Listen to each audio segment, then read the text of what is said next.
Hello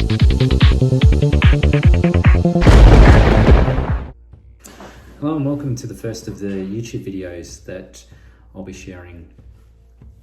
This particular one I wanted to reference an experience that I had probably a couple of weeks ago now in a psychic development course that I was doing with Starseed Academy. And it's probably an experience that I've wanted to have my whole spiritual journey. So if we go back in time to probably about 23 years ago now, where I first started dabbling in different yogic techniques and meditations and research and different modalities, I came across the works of Yogananda, I think is his name, the author of Autobiography of a Yogi.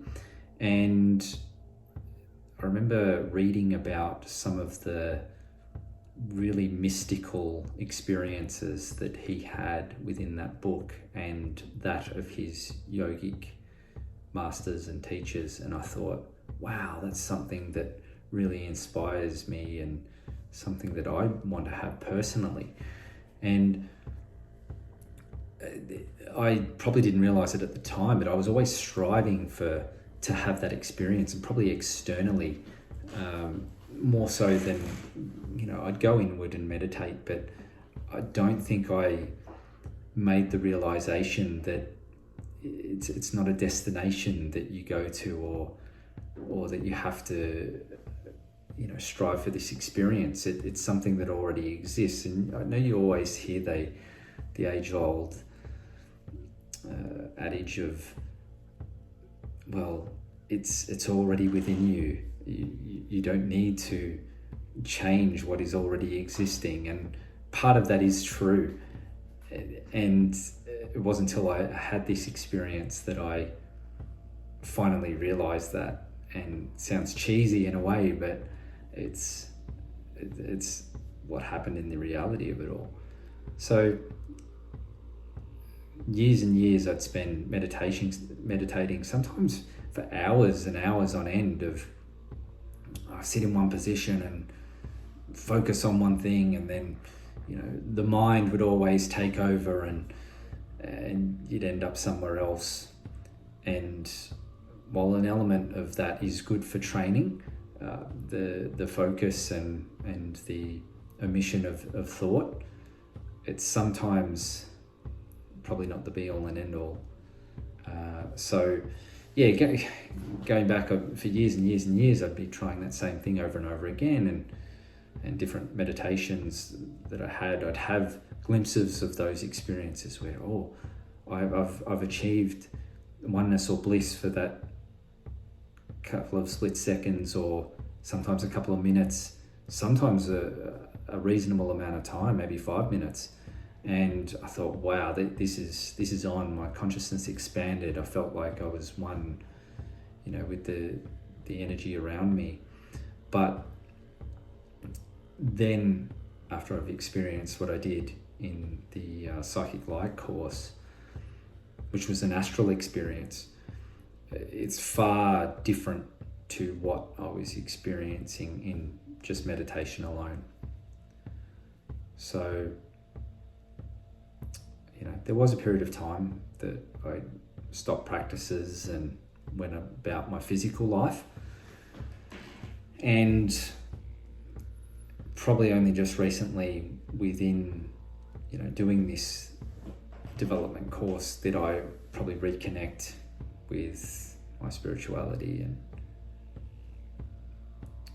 I guess you could say my desires to be that person, or that spirit, or reconnect, or realize that existence, I guess, rather than trying to be something, because you always are that existence. So if I lead up to how I had that experience, was during the particular exercise, and this is after weeks of honing in on our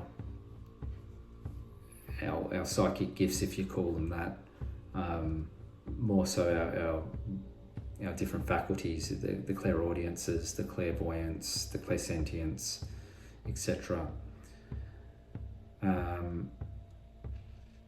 So we've been doing that for a couple of weeks and really honing in on those faculties and doing a couple of clearing exercises. And it came to a point where we'd done different channeling exercises and that too. So the information that we were receiving, we were learning to trust, and all this through a sacred space. So whatever was happening within that space, you knew was true for your highest good and divinely timed. So this particular one was an astral experience, but it was for an Akashic record retrieval. Now, we'd done something previous to that where we'd gone on a journey before, and we'd done it many a time, sort of thing, Akashic record retrievals and information retrievals, where we were doing it early on in the course and then throughout at different stages to obtain different bits of information. And this particular time was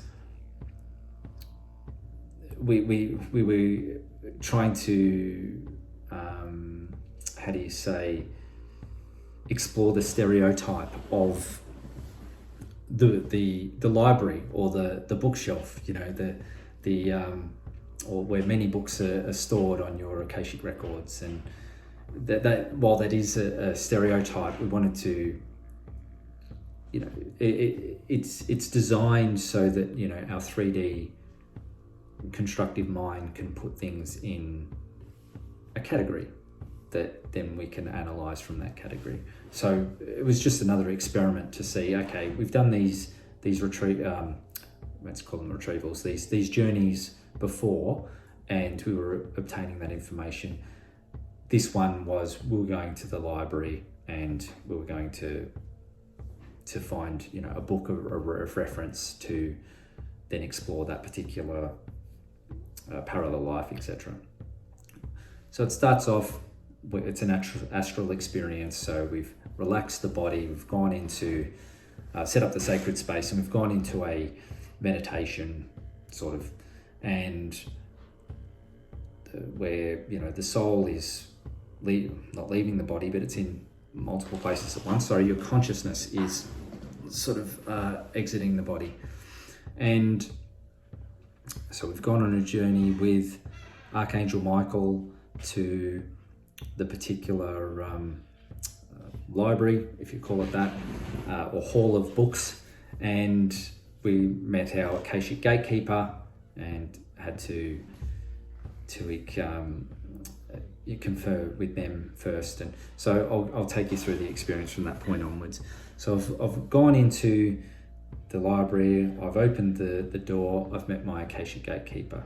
Now, it's different to many times that I've met this gatekeeper before, different appearance. This time it's he, taking on the male aspect of form, and he was more of a shorter in appearance than I remember before, a little old, little hunched over, more of a gnome type appearance, I guess you could call it that, all in the form of energy. So I've walked there in my energy body as well. We've sat down on two chairs that are kind of facing each other, and we're having a discussion about what would you like to experience, what would you like to explore. And at the beginning of the class, I remember, here's some of the topics you can explore, and you might want to explore, a lifetime in Atlantis, Lemuria, on one of the different constellations around the star systems. And one of the things was like, well, you could go back to the dawn of creation. And I said, yeah, that's where I want to go, right back to the start. Because I've seen other glimpses of lives before, and I said, no, this is something that I'd like to experience. And hey, is it possible to go back to that point in time? And I was quite okay with the fact if it didn't work, then I'd be like, okay, well, I tried, and I wasn't able to experience that. But I had faith in everything that had happened leading up to that point in the course. Blew my mind. So I was like, well, of course it's going to work. I had faith completely that it was going to work. And so I'm sitting there talking to my Akashic gatekeeper. I said, I want to go to the point of creation. He said, yeah, that's fine. You're ready. It's okay. It's your time now. We're going to take you there, and you're going to experience the birth of your particular soul. Now, this is where, as I start to explain, I will also give the reference on how that actually forms who I am, and how it was me, but not me. And I'll explain in a second. So I've gone, okay, great. Went and faced this book in a shelf full of other books, and it was glowing. It was glowing red. It was a bright red color, and it was on fire. So it was like kind of the flames you see in a fireplace, where it's got that flickering of red in amongst the flame itself. That's kind of what it looked like. So yeah, gold's around the edges. And then the book itself flew out of the shelf, lay on the floor, and it had a big gold symbol. I've got to try and draw it, but it was kind of a circular, and it had some symbols around the outside. I assume it was some sort of light language. That's what I was getting the feeling at the time. So it was very important to feel as well as see what was happening. So it was an overall and hearing at the same time. The book opened, and we got guided by the teacher to, you're jumping into the pages of the book, like Alice in Wonderland or something, where you jump down into the book, and you're then part of that lie, that existence. And that's when it changed for me completely. So I jumped into the book and immediately felt everything just disappear. So I could hear a faint call from the teacher in the background with like, yeah, we're doing this, we're doing that. But at that point, I just basically dissolved into nothingness. And then there was this like, seemed to be this manifestation, or this, I won't say it was like a big bang, but it was kind of like a nothing and then a something. So all I can describe it as, there was nothing, and then there was existence. So in the existence itself was, I just felt myself, but it was like the existence of everything. So if I had to put it into some sort of words and formulate it into a sentence, it would be, I was the existence, the word, the sound, the light, the feeling of everything, and all of a sudden I was there, appeared. But at that point, it was my name that was uttered. Now, that name's very sort of private to me, in terms that it is the name of my, I guess, I am. The divine spark. So,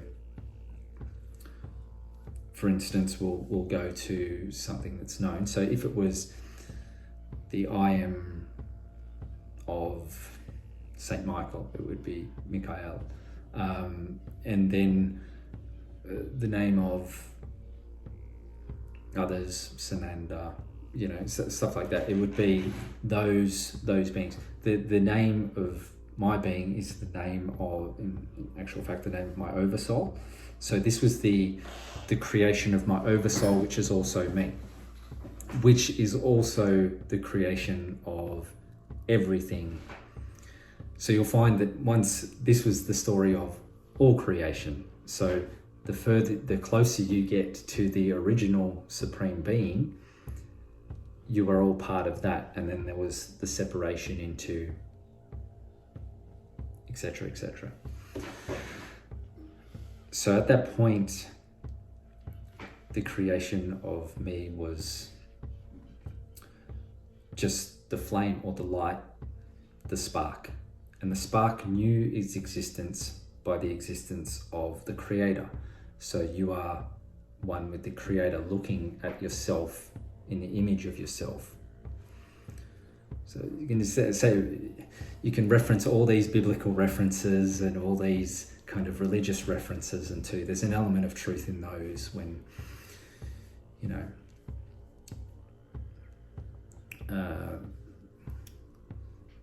the existence of such and such was created in the image of, etc. So this was the image of the divine spark was created in the image of the overall Creator. So I was there in existence, and all I knew was that I was created, but also I knew my Creator intimately, and that I was the Creator through the creation. So, you know, while each droplet of water in a body of water, so say it's a lake, is separate in terms of the molecules, but together is the lake. The lake is in reference to the Creator. Each part of the Creator is still the Creator, but individually is, you know, the divine spark of each individual oversoul or soul. Sorry, it's more of, it's a higher level than that.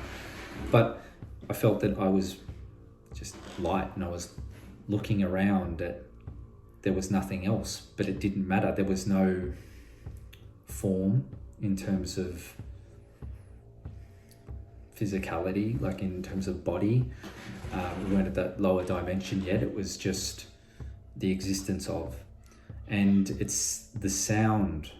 All I remember was I was the light, but I could hear the sound. So the sound was like separate to the light at that point.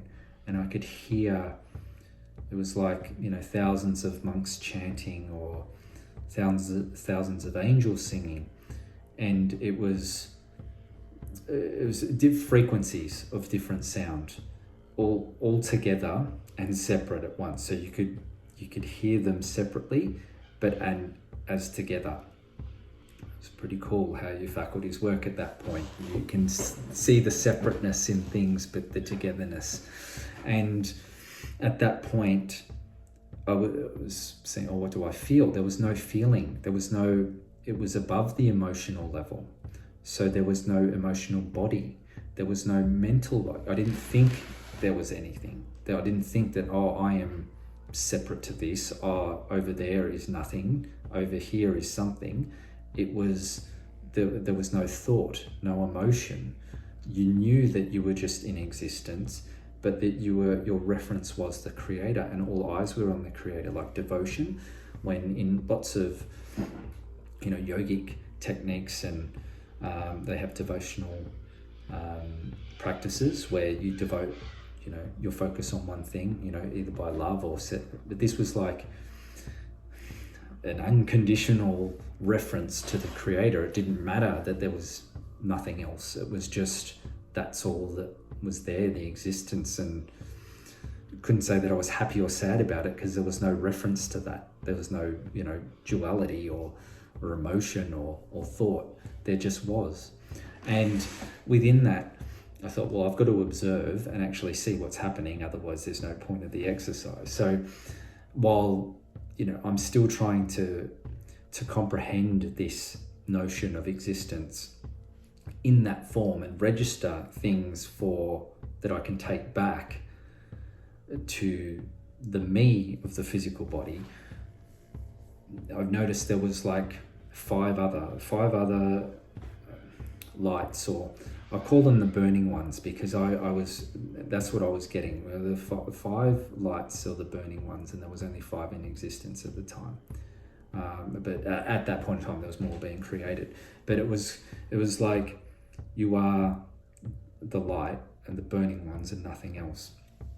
And that was before there was, creation of other things, other realms, dimensions, anything like that. But it was quite, at that point, nothing else mattered. It was pure existence, and nothing mattered that nothing was there before. Nothing mattered that there may not be anything afterwards. It was just, you were marveling at your own existence, and there was no time. It could have lasted for eternity, and nothing else mattered. So that then, as I was processing that and bringing that comprehension of what was happening back to my soul, that's when I was registering that observation through emotion, through the mental energy, and then that came back obviously at the end through the physical. And it was interesting to see that the first emotion of registering what was happening was love. It was pure love. And now I get it. Like so all the references about the spiritual person and vibrating at such a level, and all you are is unconditional love. That's what it was like. So the love that, not in the way of a self-love or anything, it was more like a love that you were just there. So it was like you're almost happy just to be there, which was quite surreal. And so at this point in time, the astral experience for the group's ending. And to be quite honest, I didn't want to leave. I was quite happy just being there, and could have spent eternity there. And to the point where I think that we'll all end up there again anyway. So none of it really matters, but sort of got it. So from that point onwards, what it's all about in terms of going through our de-evolution cycle to our evolution cycle, and round and round, and experiencing those different things, and the reason for doing that. So as I was coming back to the physical body, we went through past the Akashic Gatekeeper again. The experience had finished. Saying thank you. Then I had to share with the group my experience, and I just couldn't put that into words. It was such a oneness experience that I've ever had in my life, in this life anyway. And being able to register on this planet, felt really grateful and felt extremely empowered to share it with others, because I believe everyone can have this experience as well, and everyone has the right to. And that can be done through various techniques. So no one's exempt from being able to experience this. I think there's methods to get there, but I think with as we're going through this transition, people will be able to experience it more and more. And it's not something that is for a select few, but and you've probably got to ask yourself why you'd want to experience something like that. What's the purpose of it? But to me, just knowing that is possible and that's there, then you can go there at any time, or you are there at every time, is extraordinary to think. Because sometimes we can get lost in the third dimensional reality because we're closed off from that experience, or our perception is that we're closed off from that experience. It's the way that it's designed here. for the separateness. As I was sharing with the group, all I could say that, I loved everyone and that's it, because I could only filter it through emotion. I couldn't actually convey the experience that I just had because it was beyond emotion. It was beyond mental energy. It was the existence and the experience. So after that, the day finished up with me having more experiences with this oneness and being able to see through the eyes of that. So after, probably a couple of days, it started to fade because I didn't keep up with meditative practices and stuff. And I've had this kind of thing before where if you don't, constantly revisit, then it's like going to the gym once a year. It's not really going to do much for your physique, or if you're trying to build muscle or whatever. It's consistency is the key here. But for me, I purposely was only meditating a little bit after that, because I knew that I'd be able to go back at any time. So the rest of the day, I managed to have a conversation with Gaia, Mother Earth, and see her in all her glory as well through the eyes of creation, and so beautiful. It was like beyond the physical body and the emotional and the mental capacity. It was just exchanged through energy, which was brilliant.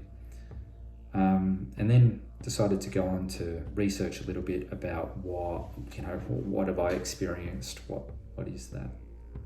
So I came back to the conclusion and then did a bit more sort of channeling on it. And it was, experiencing the birth of the seraphim. So it was me, or the oversoul, or part of that group that I align with, was the seraphim, and the burning ones, and that was pretty special there. So it's like anything with your family tree or your soul tree of evolution. The higher up you go, it's pretty much you're destined to be part of those groups anyway. So just wanted to share that experience with you, because that's my experience this life of connecting with that oneness. And it was very interesting to observe that there was no emotion that didn't come into it. So therefore there was no love or the opposite, or excitement or anything, one of those other emotions. There was just existence and pure devotion. Like, that's all I could observe or comprehend in my mind. Maybe as time goes on, I'll recall other parts of it. But as of now, it was just amazing to experience the absence of everything else, but pure focus and alignment with the Creator. And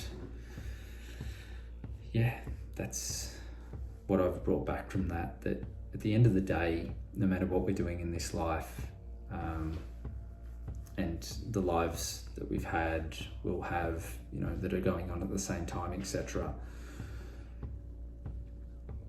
all that it comes back to is you're that being. You are just existence, and you're bringing back that experience that you're having in these other existences. It's back as part of the collective memory. So I'm going to do more and more videos like this, where I'll recount some experiences that I've had, and I'd like to hear in the comments some of the experiences that other people have had, because I'm sure I know I'm definitely not the only one, but it'd be interesting to see and hear other people's experiences of a similar instance or completely different, because there's multiple variations of the truth and multiple experiences, because my truth may not align with someone else's truth at the lower level. But as we go up towards the origin point, all our truths actually become the same. So stay tuned for more videos, and bless you all. I'll speak to you again soon.